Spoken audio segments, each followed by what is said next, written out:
Amen. Glory to God. Praise the Lord. And thanks God. At salamat sa Panginoon Kristo for this day. Ngayon ay December 31, 2023. Last Sunday ngayon. So glory to God. At si Brad Joseph ay uwi siya sa January 3, 2024 sa Bethany Baptist Church sa Makati. So siya muna ating tagapagsalita ngayon to give us the Word of God. God bless you, Brad Joseph. Ito, punta ka dito. So, thanks God sa buhay mo. Glory to God. Thank you for your coming. At sa bawat isa. Okay, sige. Wali na ito. Okay, thank you, Pastor Joyce Ibon Togon. Salamat sa inyong invitasyon sa akin na magsalita ng tungkol sa Panginoon Diyos. Oo nga, ito ay last Sunday of the year. Last day of the year. Last day of the year. 24 na bukas. Nagpapasalamat ako sa Diyos sa buong taon na ito na 2023. Sa kanyang blessing, sa mga biyaya at pagpapala sa lahat-lahat, maging sa inyong panalangin, suporta. Maraming salamat po. At patuloy lang tayo sa paglilingkod sa Panginoon. At ngayon ay 2 Corinthians chapter 5 verse 17. For if any man be in Christ, he is a new creature. All things are passed away. Behold, all things are become new. Let us go to the Lord in prayer. Close your eyes. Bow your head. Heavenly Father, maraming salamat po sa inyong buhay na inaalay doon sa cross of Calvary na kung saan ay iniligtas mo kami sa kapahamakan, sa kasalanan. Kayo ang Diyos na makapangyarihan sa lahat, na napapatawad ng kasalanan. Maraming salamat po sa taon na ito na kung saan ay mabuti ka sa bawat isa sa amin. Mabuti kang Diyos. Ika nga ay God is good all the time. Maraming salamat sa privilege nito na magsalita ng iyong Word of God na aming pag-aralan. Panginoon, i-bless mo po ang bawat isang makikinig, ang iyong mensahero na gagamitin. Wala akong magagawa sa aking sarili, kundi ang inyong patnubay sa pamamagitan ng banal na Espiritu Santo. Salamat o Diyos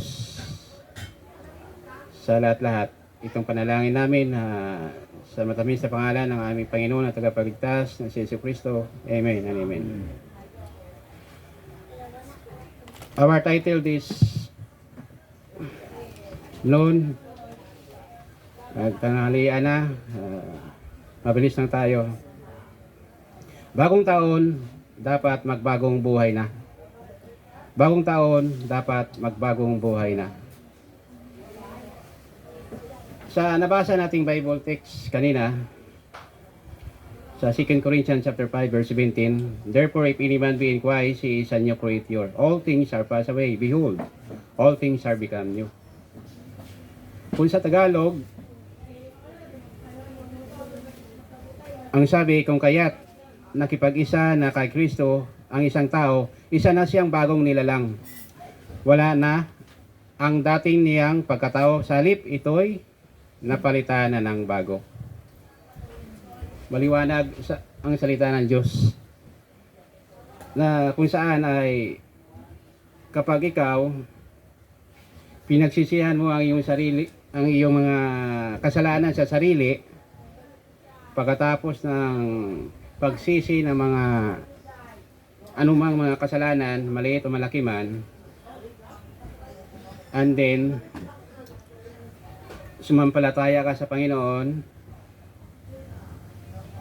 ng buong puso, ng buong kaluluwa, ng buong isip, at higit sa lahat, ang iyong desisyon na tanggapin siya bilang Panginoon at tagapagligtas sa iyong buhay. ay talagang isa ka ng bagong nilalang. At kapansin-pansin ko yan sa bawat pagkatao ng isa sa atin na mayroong ginawa ang Diyos sa buhay mo ng pagbabago. At ikaw makapagsasabi sa iyong sarili na tunay na mayroong ginawa sa buong buhay mo sa araw-araw na binago ka ng Diyos. Ang bawat tao sa buong daigdig ay mayroong mga kanya-kanyang wishes at resolusyon sa individual na buhay at pamilya upang maging makabuluhan na salubungin ang bagong taon. Isang tulog na lang at New Year na. Kaya bitiwan na natin at kalimutan yung mga masalimuot na mga pangyayari sa buhay. Yan ay karanasan natin habang nandito tayo sa lupa. Marahil mapapaisip mo minsan na ginagamit lang ng mga tao na isang front ang pananamik sa pagsalubong ng New Year na tila tradisyonal occasion at wala namang pagbabago na nangyayari sa totoong buhay nila.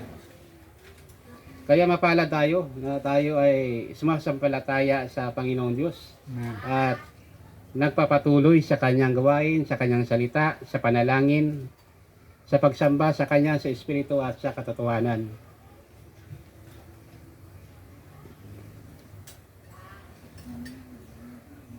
Subalit mapapansin natin sa Bible text na ang sabi, kung sino man ang nakipag-isa na kay Kristo, for sure, may pagbabago sa buhay ng tao. Dahil kayang baguhin ni Kristo ang puso ng isang tao. Kahit sasabihin pa natin na, ay, ang taong yan, pusong bato. Hindi talaga nagbabago. Walang imposible sa Diyos. Lahat kaya niyang babaguhin. Kahit marami ka pang pinagdadaanan dati sa buhay. At alam mo kung sino ka at ano ka dati sa iyong sarili. Pero ngayon dahil may kaugnayan ka na kay Jesucristo, nakipag-isa, siyempre maganda na pagbabalik tanaw sa sarili mo na talagang may pagbabago kaysa dati. Kaya tuloy-tuloy lang sa pananampalataya sa Diyos. Yes, isang malaking napakahalagang pagkakataon rin sa bawat pamilya, kamag-anakan at mahal sa buhay na magkikita at magsama-sama muli sa prestigyosong pagtitipon para sa pagsalubong ng bagong taon. Ngunit ang pinakamalagang bagay na dapat makita sa buhay ng tao, probably kung ligtas talaga siya sa biyaya ng Diyos, unang-una, dapat tinutulungan ng tao ang kanyang sarili mismo na magbagong buhay at huwag nang balikan ang mga dating ginagawa nito. Kung minsan kasi kumo selebrasyon dahil sa pagsalubong ng panibagong taon, pakunwari na magbabago at ayusin na umano ang sarili. Most likely, iyan ang dahilan ng karamihan sa atin. Subalit, walang pinagkakaiba tulad ng dati. Kumbaga, ganun pa rin ang pamumuhay. Pero, as a Christian, new believer, na nakipag-isa kay Jesucristo, tayo ay binago na. At patay na tayo sa kasalanan. At wala na tayo sa kapahamakan o kahatulan ng kamatayan. Dahil ligtas na tayo 100%, one save, always save nga.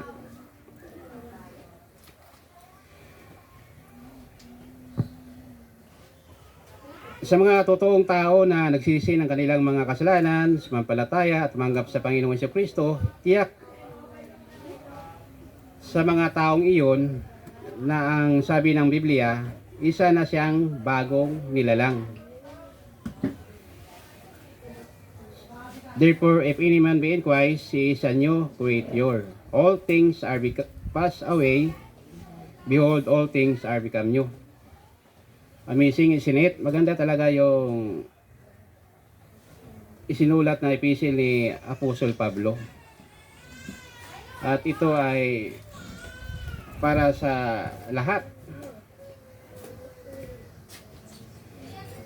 Karamihan sa atin magkakaroon ng sariling panata dahil mag New Year na o bagong taon. Na umano ay kalimutan ang lahat na nakalipas na pangyayari at harapin ang panibagong kinabukasan alang-alang sa selebrasyon ng New Year 2024. Maging sa ating lipunan na punong-puno ng mga sabot-saring problema at kasalanan ng taong bayan na iniimbestigahan ng mga mambabatas o lawmakers, mga senador at mga iba pang tagapagpatupad ng batas. Subalit gumagawa sila ng paraan upang mabigyan ng solusyon ang bawat kinakaharap at kahilingan ng mga sambayanang Pilipino na nagkakasala sa batas ng Pilipinas at sa Diyos. Kaya ipagpatuloy natin na ipanalangin ang ating gobyerno, pamahalaan at maging salukan, nasyonal, yung namumuno sa atin, yung presidente, vice president, mga senators, sila ay ginagamit ng Diyos para maging progreso ang ating bansa. Nabigyan sila ng wisdom, talino sa pamamahala sa atin. At malaking pagpapasalamat natin sa kanila na tayo ay sa bansang Pilipinas peaceful, na patuloy nilang binabantayan yung komunidad, syudad, maging ang ating bansa na nasa mabuting kamay ng Diyos palagi. Sa kabila ng mga masalimuot na kaganapan sa mundong ibabaw na ginagalawan ng tao na kaliwat kanan ang pakipagsapalaran upang makasurvive sa anumang suliranin at kasalanan sa aspeto ng buhay, maging sa pamahala ng pamahalaan, pamilya, negosyo, trabaho at individual, pero walang pagbabago doon.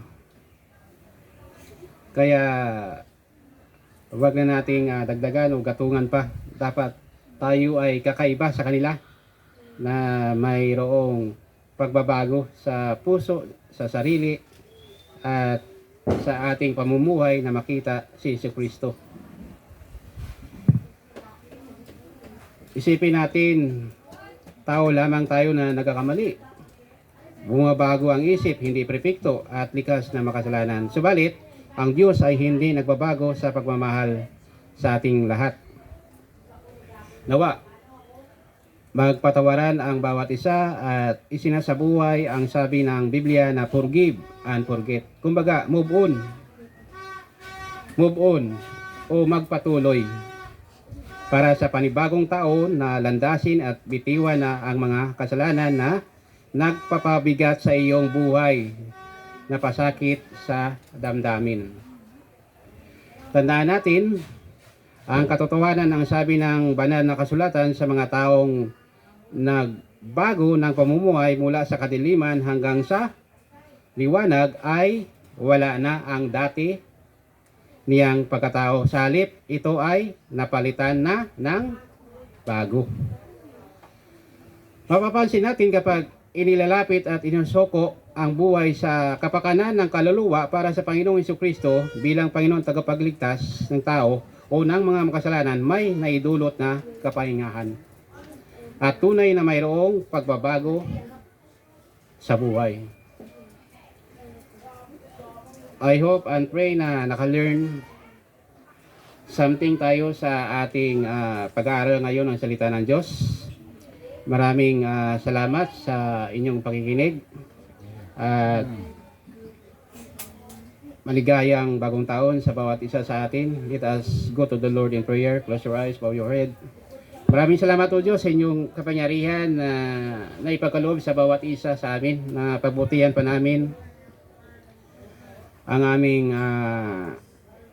pagkakaroon ng relasyon sa inyo, dahil ang tao ay walang magagawa sa kanya-kanyang sarili kundi ay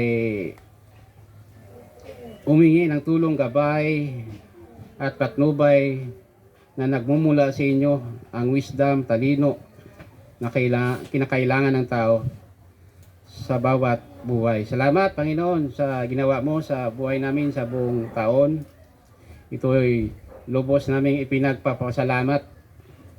Kung magpasalamat kami sa pamamagitan ng pagsusulat, kulang na kulang ang tinta. Maging sa pagsasalita, sa isang araw, sa isang linggo, kulang na kulang ang aming pasasalamat.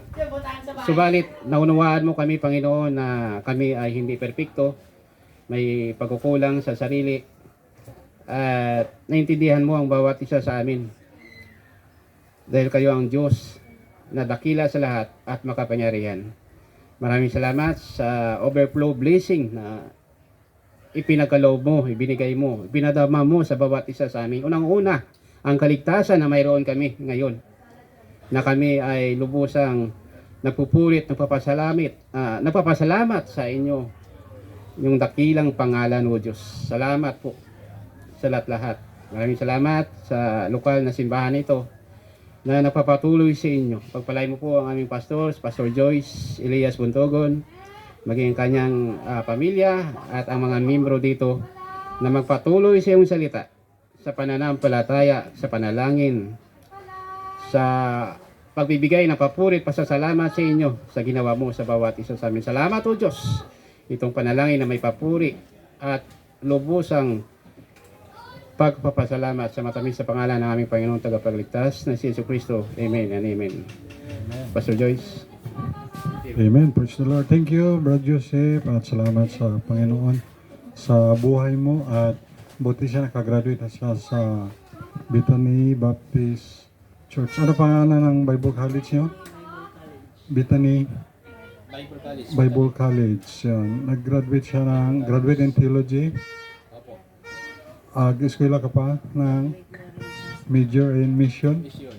Pero graduate man siya sa College Assurance Plan ng AB Journalism. Kaya nagasulat na siya ng mga news rin. At nagabalita rin siya galing hindi pa kilala yung kanyang kwan. Dati meron siya ng Kalayaan News Online, kaya namatay yung may-ari. 45 years old pa lang, no? Na heart attack, namatay. Kaya nawala yun, pero nalipat naman siya sa Kasado. Radyo na, TV pa. Pero hindi pa sikat, hindi pa kilala. Unlike sa ABS-CBN o GMA, ay mga established na, pero yung napasukan niya, wala pa. Tanong ko kung may bayad ka dyan sa paggawa mo ng balita, at sa police report siya, at sa paggawa mo ng spiritual insight. Kung nabigyan ka ng honorarium, sabi niya wala pa, wala daw kay. Siyempre, di naman kilala eh. Hindi pa kilala. At saka ang subscriber nila ay 7 pa lang, bago pa lang. Pang-anim siya, pang-7 ako. Pero by the grace of God, thank you sa mga subscriber. Ang atin ay 368 na ano. So, salamat sa Panginoon. No? So, thank you, glory to God. Mabuti na si Brad Joseph, may diploma eh. Ako nag-graduate sa Laguna, sa Bible College. Wala nga akong diploma eh.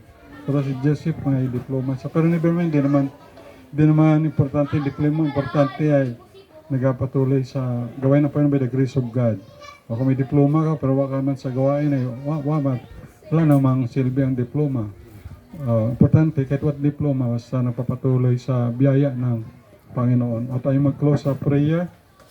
Our God, our Father in heaven, thank you sa iyong salita, sa reminder na therefore, if any man be in Christ, he is a new creature. Thank you, Panginoon. The old things are passed away. Behold, all things are become new. So, thank you, Panginoon, sa blessing sa year 2023 at sa pagharap namin bukas, January 1, 2024, sa panibagong taon. Maraming salamat po, Heavenly Father, sa blessing muli ng 2024. Kayo po mag-bless sa bawat isa sa amin. Kahit na sa aming mga loved ones at sa aming mga subscribers sa YouTube, sa Facebook, na Heavenly bless mo.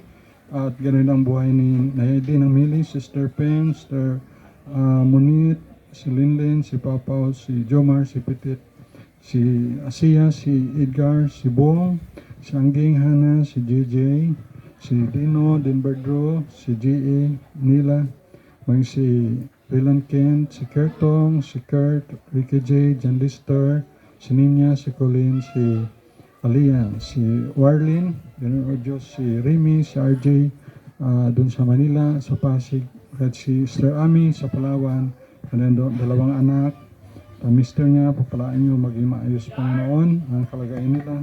Si Tiyoy, si Tiyay, Pama, doon sa Palawan, ingatan niyo rin Panginoon. Ang mga represent sa bawat pamilya dito, Bisbal, Sir Nicola, Bornales, Buntugon, Elias, Lagun, Salis, Baclor, ganun na sa Mendoza, family, ganun doon o Diyos sa Rasgo, bawat isa, kayo magpala. May mga brother ko, Kuya Julius, Kuya Tikboy, Kuya Ricky, Dennis, Joseph, Dino, and family, ganun sa Angging, ang mga loved ones, Ate Bing, Ate Inday, Ate Bibi, Ate Nitang, Kuya Gol, Kuya Amado, Kuya Dong, Kuya Boy, Kuya Raul. Ganun aming pamunuan, ang mayor, governor, vice mayor, mga councilor, mga barangay captain, mga kagawad, ang governor, ganun o Diyos, mga senador, congressman, Vice President Sara, President Bongbong Marcos, kabayan mo, mga kapulisan dito, tulungan niyo po si Kuya Ricky bilang officer in charge, chief of police sa Kalibo, tulungan niyo po siya mga policemen, policewomen, mga cop, ganun o Diyos sa mga traffic enforcer, tulungan niyo po mga civilian, palaan niyo rin, ingatan niyo po sa pagsalubong sa bawang taon.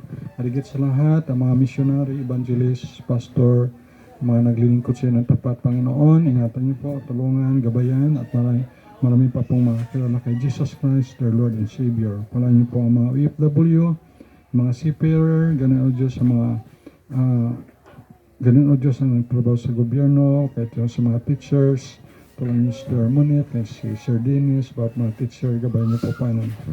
Ganun o Diyos sa mga anak ni Heidi, si Janjan, si Vanessa, si Julian sa Laguna, ingatan niyo po Panginoon. Healing rin kay Sister Ping, kay Angging sa mga sakit nila sa sipon o sa kay Sister Ping sa kung ano man ang masamang pakiramdam, kay Sister Mili, healing rin Panginoon. Pagpalang niyo ang Kalibo, ang Aklan, maraming kaloob maligtas, tulungan niyo Panginoon kami. Thank you sa lugar na to at kayo rin magkaloob sa aming Panginoon ng lugar na kalooban mo kung hindi ka pa dumating Panginoon at salvation ng mga kaloob dito.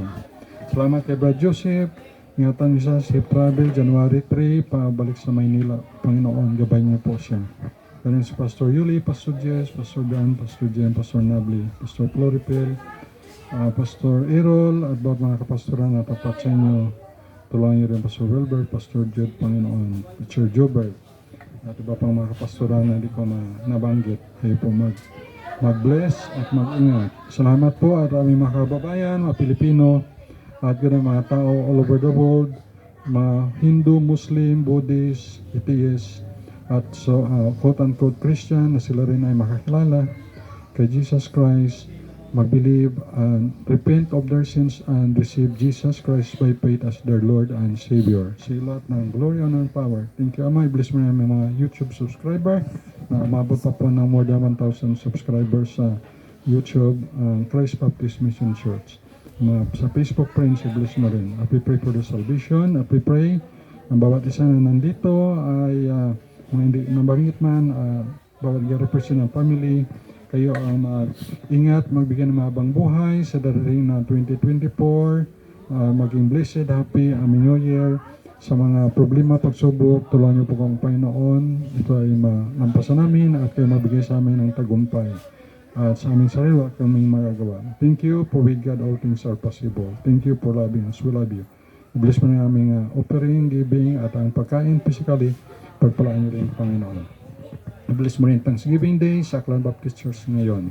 Ingatan niyo sila. Ingatan niyo kami, Panginoon. Sa lahat ng glory, honor, and power. Thank you, Heavenly Father. And this is our prayer with thanksgiving and praise in Jesus Christ's name, our Lord and Savior. Amen and amen. Amen. Praise the Lord. Glory to God.